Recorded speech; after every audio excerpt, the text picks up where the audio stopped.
I don't know whether you all know John Cleese, but he came to talk about impermanence. He said that life is like a train journey.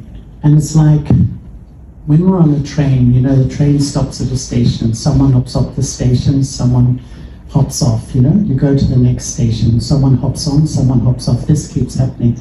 Eventually you hop off the train. The train is life. People come into your life, people go out of your life. Wealth comes in, wealth goes, everything comes and goes. This is the nature of our life. But when we attach our heart to anyone or anything, then we build fear into my life. The more I become dependent on anything temporary, I've lost the wisdom that life is this amazing flow of change. But the real thing is, what is permanent in all this change? And because we've forgotten the permanent self, we only remember the temporary self, the body, then fear, we just keep attaching our hearts to reputations, people, situations, roles, responsibilities, wealth, and then I just constantly build up this fear of loss in my life. And this is why I think as we begin to go on this journey of managing emotion, I need to learn who I am. When I look inside on this most important journey of life to understand the intrinsic self, personally for me, I see 3 personalities. It helps me really understand myself and why sometimes in trying to understand the self, there's a lot of roadblocks. And the first personality I call the I of arrogance, or the I of superiority.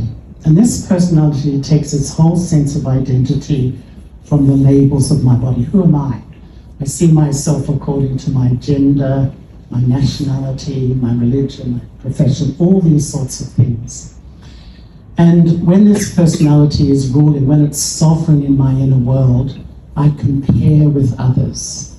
And I think, I am better, I know more, I am right. But when it starts to filter into my emotions, when my thinking comes into my feeling, that's when I feel so easily insulted, disrespected, not valued, excluded, sensitive. All these sorts of feelings come. These are powerful emotions, but what is the seed? The seed is a false sense of who I am. I've forgotten my permanent self, and I'm only identifying with my temporary self. And the law of life says there's this deep relationship between love and ego. Fundamentally, the more ego I have, the less love I experience in life. What is the role of ego? What's the role of ego? Ego makes you feel separate. Ego makes you feel separate from others. The more ego, we sort of isolate myself. Though I really feel I'm rejected from others, it makes me feel separate from my true self. It makes me just feel so disconnected. So when the seed of myself is false, it produces all these negative emotions. But actually, the eye of arrogance is a facade for the second eye, which is the powerful eye ruling our world at the moment.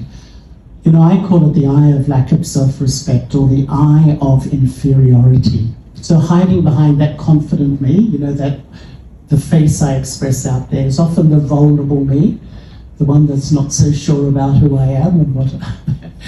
And this eye compares with others and thinks others are better, others know more. Others don't love me, others don't value me, others don't respect me.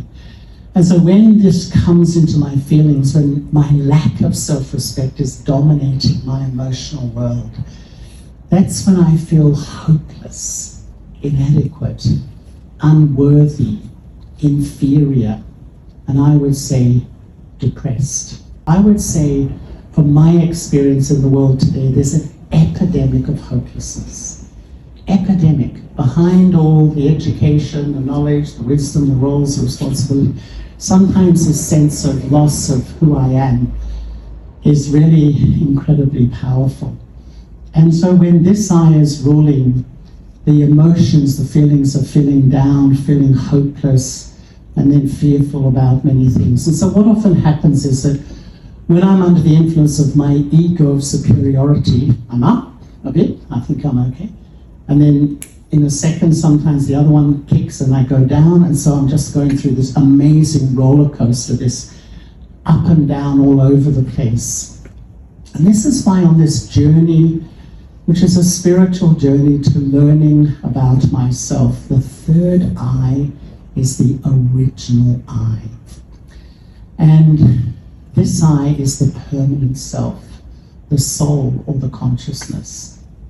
The soul is a wonder. You know, 80% of people in this country believe there's something more than body, a soul or something. But the soul is just a point.